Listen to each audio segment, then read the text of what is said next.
नमस्कार दोस्तों, story audio book Mumbai channel में आपका स्वागत है। अगर आपको ये कहानी पसंद आती है तो चैनल को सब्सक्राइब करें। तो चलिए शुरू करते हैं।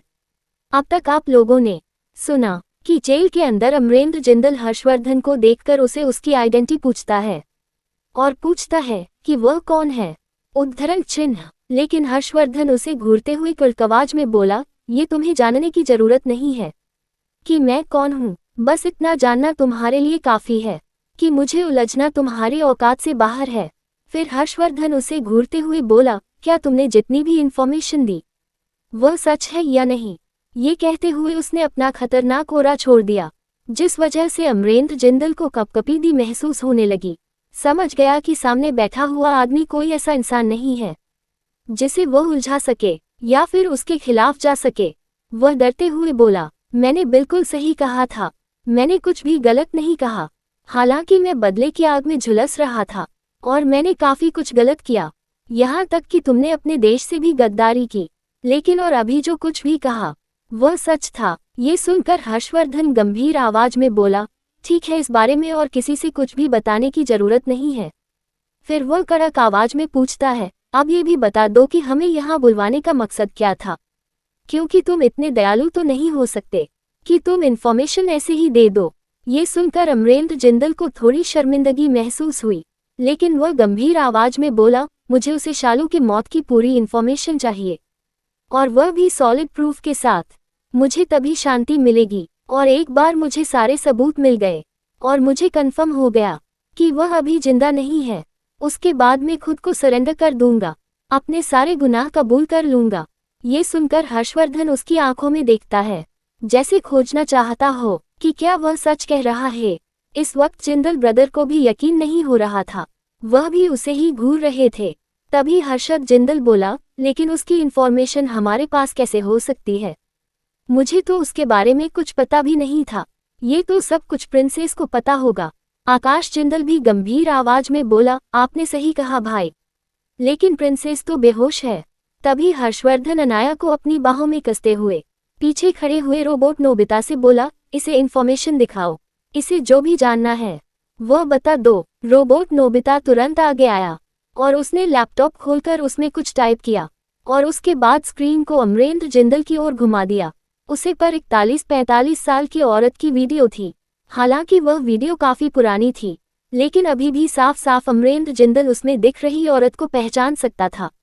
उसमें एक औरत काफी रिवीलिंग कपड़े पहने खड़ी थी, जिसने छोटा सा शॉर्ट टॉप पहना था। उसका गला काफी डिप था, चेहरे पर काफी हैवी मेकअप। दिखने में वह किसी बार डांसर की तरह लग रही थी, लेकिन फिर भी उसके चेहरे पर काफी घमंड था। वह किसी अधेड़ उम्र के आदमी की गोद में बैठी हुई थी।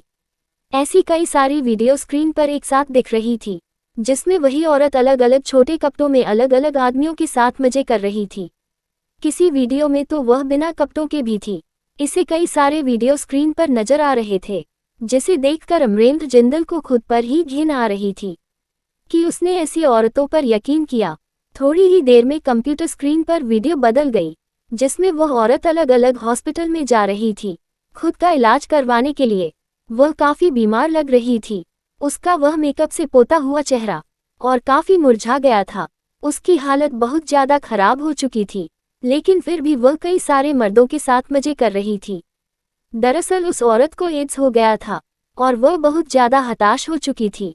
अब उसे सभी मर्दों से भी बदला लेने का सोच लिया, इसीलिए वह जानबूझकर कई सारे मर्दों के साथ सोई, जिस चीज ने उसे परेशान किया था, ताकि उन सबको भी वह बीमारी फैला सके। आखिर तक आते आते वह औरत बिल्कुल ही बदसूरत और घिनौनी नजर आने लगी थी। उसके शरीर पर बहुत कम मांस बचा हुआ था, उसके बाल भी सफेद हो रहे थे और काफी ज्यादा झड़ चुके थे।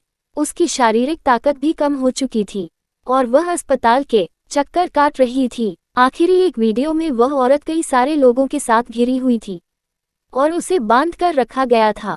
ये वही लोग थे जिसको शालू ने उसे संक्रमण एड्स बीमारी से संक्रमित किया था, और वह सभी लोग उस औरत की सच्चाई जान चुके थे, इसलिए उसे बांधकर टॉर्चर कर रहे थे। उन सबको अपना बदला चाहिए था, वही अपनी पहली मोहब्बत या फिर कह सकते हैं धोखेबाज पहली बीवी को। इस तरह से देखकर अमरेंद्र जिंदल को इतना गुस्सा आ रहा था कि वह अगर मौका मिलता तो खुद अपने हाथों से उस औरत को मार देता है। उसने खुद देखा कि किस तरह से उसे टॉर्चर करके मार दिया गया। आखिर में उसकी लाश को भी सड़ने के लिए छोड़ दिया। ये देखकर उसे अंदर से सुकून मिला। वह हर्षवर्धन की ओर देखकर गंभीर आवाज में बोला, शुक्रिया। ये सुनकर हर्षवर्धन बिना इमोशन के बोला, मैंने कुछ नहीं किया। यह इन्फॉर्मेशन मेरी बीवी ने इकट्ठा की थी। ये सुनकर तो अमरेंद्र जिंदल की आंखें बड़ी हो गई, क्योंकि उसे नहीं लगा था कि अनाया की शादी हो गई थी। लेकिन वह बहुत जल्द खुद को संभाल लेता है, क्योंकि अब उसके दिल में अनाया के लिए कोई नफरत नहीं थी, ना ही जिंदल परिवार के लिए कोई नफरत थी। तो यह न्यूज़ उसके लिए कोई ज्यादा मायने नहीं रखती थी। हर्षवर्धन अनाया को गोद में उठाते हुए बाहर जाते हुए बोला, अगर तुमने सारी बातें कर ली तो आगे से मेरी बीवी को मत बुलवाना और किसी भी चीज के लिए परेशान मत करना। अगर कुछ जानना हो तो मुझसे कांटेक्ट करना या फिर हर्षद से कह देना, वह मुझे कांटेक्ट कर देगा। इतना बोलकर वह अपनी बीवी और दोनों रोबोट के साथ वहां से निकल गया। पीछे हर्षद और आकाश जिंदल भी अमरेंद्र जिंदल को देखते हुए बोला, अब हमें भी चलना चाहिए। वही अमरेंद्र जिंदल भी बहुत ज्यादा हताश थे, लेकिन दिल के किसी कोने में उन्हें सुकून भी था कि उनका बदला पहले ही किसी ने ले लिया था। इसीलिए वह सर झुकाते हुए बोले, मुझे माफ कर देना। हालांकि मेरे गुनाह माफी के लायक नहीं है, लेकिन फिर भी मैंने दुश्मनी निभाने के लिए बहुत ज्यादा गलत काम किए हैं। तुम चिंता मत करो, मैं आगे से तुम्हें परेशान नहीं करूंगा। लेकिन हाँ, तुम लोग मेरा आखिरी कम कर देना। मैंने वैसे तो भवानी को कभी अपनी बेटी का प्यार नहीं दिया और नहीं उसकी माँ को अपनाया था, लेकिन मैं और गलती नहीं करना चाहती। तुम लोग सारा को उसकी दादी की प्रॉपर्टी वापस दिला देना, यह मेरा आखिरी प्रायश्चित होगा। इतना बोलकर उन्होंने अपनी नजरें झुका ली। हर्षद और आकाश कुछ नहीं बोले और वहां से बाहर चले गए। थोड़ी ही देर में वहां पर कुछ मिलिट्री ऑफिसर आए और अमरेंद्र जिंदल ने अपने सारे गुनाह उसके सामने कबूल कर लिए। यहाँ तक कि उसने कई सारे इंटरनेशनल दुश्मनों के नाम भी कंफर्म कर दिए और उनकी भी इंफॉर्मेशन दे दी, जिसके साथ उसने पहले कोलैबोरेशन किया था या फिर जो उसके पास किसी गैर कानूनी काम के लिए आए थे। उसने कई सारी टेररिस्ट के अड्डे का भी खुलासा कर दिया, क्योंकि जिंदल परिवार को नुकसान पहुंचाने के लिए उसने ऐसे कई सारे इलीगल कामों में अपना हाथ आजमाया था। अब वह जब जिंदल परिवार से दुश्मनी नहीं कर रहा था तो उसकी समझने की शक्ति भी काफी विकसित हो गई थी। अब वह अपने देश को नुकसान नहीं पहुंचाना चाहता था और वह अपने पिता के नक्शे कदम पर चलना चाहता था। वह और ज्यादा शर्मिंदा नहीं होना चाहता था, इसलिए उसने देश की मदद करने के लिए वो पूरी इन्फॉर्मेशन दे दी। हालांकि उसके गुनाह कम नहीं थे, लेकिन उसने मिलिट्री की बहुत ज्यादा मदद की थी। कई सारे दुश्मनों को पकड़वाने के लिए उसने इन्फॉर्मेशन भी दी थी। यहाँ तक कि कुछ इंटरनेशनल गैर कानूनी काम करने वाले लोगों की भी उसने इन्फॉर्मेशन दी थी, जो अक्सर इंडिया में बिजनेस के नाम पर माइग्रेन होते थे और इंडिया को ही अंदर से खोखला कर रहे थे। मिलिट्री और इंटरनेशनल सिक्योरिटी ब्यूरो को इस पर बहुत अच्छे से एक्शन लेने की जरूरत थी, इसलिए उन्होंने अमरेंद्र जिंदल को बहुत ज्यादा सख्ती सजा नहीं सुनाई। उन्हें कुछ साल की जेल हुई और आगे की सजा उनके परफॉर्मेंस पर डिपेंड करने वाली थी। वही हर्षद और आकाश वहां से सीधे ही जिंदल विला गए और वहां जाकर उन्होंने वह सब कुछ बता दिया जो अमरेंद्र जिंदल ने उन्हें बताया था, जिसे सुनकर मोहन जिंदल को भी कुछ शक हुआ। वही हर्षद के पापा और चाचा तो बहुत ज्यादा गंभीर हो गई। उन्होंने इस बारे में इन्वेस्टिगेशन करने के लिए भी ऑर्डर दिए, ताकि अगर सच में अनाया की मॉम जिंदा है तो उसे खोजना आसान हो जाए। वह कोई भी मलाल अपनी दिल में नहीं रखना चाहते थे। वह हर आखिरी कोशिश करना चाहते थे जिसे अनाया की मॉम की इन्फॉर्मेशन उन्हें मिले।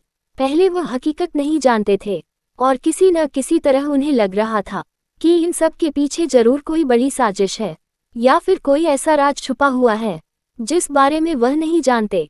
लेकिन अंत तक आते आते उन्हें कोई भी इन्फॉर्मेशन समझ नहीं आ रही थी, इसीलिए वह लोग बस अपनी कोशिश कर सकती थी। वही पिछली बहस के बाद से ही अरुणा जिंदल काफी परेशान रहने लगी थी।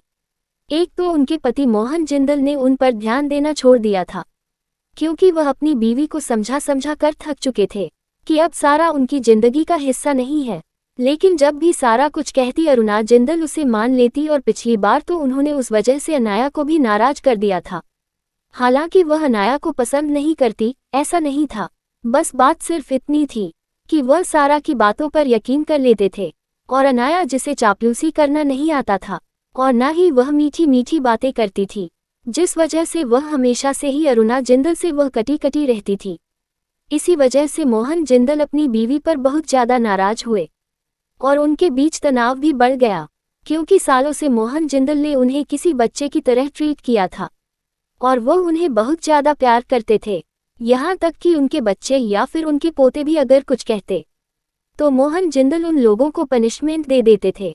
वह हमेशा ही अपनी बीवी को सबसे ऊपर रखते और उनकी गलतियों और गलत काम को भी जस्टिस करते।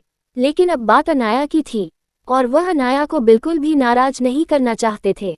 अनाया के अंदर उन्होंने अपनी खोई हुई बेटी को देखा था और वह उसे हर हालत में प्रोटेक्ट करना चाहते थे और अपना प्यार जताना चाहते थे। इसी वजह से उन्होंने अपनी बीवी को ही वार्निंग दे दी। वही पूरी इन्फॉर्मेशन सुनने के बाद मोहन जिंदल गंभीर आवाज में हर्षद जिंदल से पूछते हैं, तुम अकेले क्यों आए? अनाया बच्ची कहाँ पर है? तुम उसे अपने साथ नहीं ले आए? ये सुनकर वह दोनों भाई पहले एक दूसरे की ओर देखते हैं, फिर गहरी सांस लेकर बोले, हम उसे बाद में फोन करके बुलाएंगे, अभी उसे थोड़ा सा आराम की जरूरत थी, वह थोड़ी डिस्टर्ब थी, अच्छा होगा कि हम उसे अभी बात ना करें। वह लोग भी अनाया की मनोदशा को समझ सकते थे। आखिरकार उसके पास परिवार के नाम पर उसकी माँ ही थी। उन लोगों को पता था कि राजेश दुबे उसके असली पिता नहीं थे, इसीलिए वह उसके पिता के बारे में कोई भी इन्फॉर्मेशन नहीं जानते थे, ना ही उनका परिवार के बारे में कुछ जानते थे। उनके पास सिर्फ एक ही परिवार था, वो थी अनाया की माँ, जिसे अनाया जानती थी, इसीलिए वह उसके साथ कुछ ज्यादा ही इमोशनली अटैच थी। हर्षद के पिता तुरंत बोले, तुम प्रिंसेस को कल घर लाना, वह यहाँ कुछ वक्त रहेगी और सबके साथ बातें करेगी तो उसे अच्छा लगेगा और उसका मूड भी फ्रेश हो जाएगा। वह दोनों भाई एक साथ बोले, ठीक है, हम उसे बता देंगे। वही इस बीच धीरज जिंदल कुछ नहीं बोले। उन्हें पता था अनाया की शादी की खबर बहुत बड़ी है और यह बात अनाया खुद बताए तो अच्छा है। उन्हें अभी कुछ बोलना शी नहीं लगा। क्या हर्षद और आकाश अमरेंद्र जिंदल की ख्वाहिश पर सारा की मदद करेंगे? और क्या अनाया अपनी आदि का राज हिलेंगी जिंदल परिवार के साथ? अगर आपको अगला एपिसोड चाहिए तो लाइक करें, कमेंट करें और चैनल को सब्सक्राइब करें।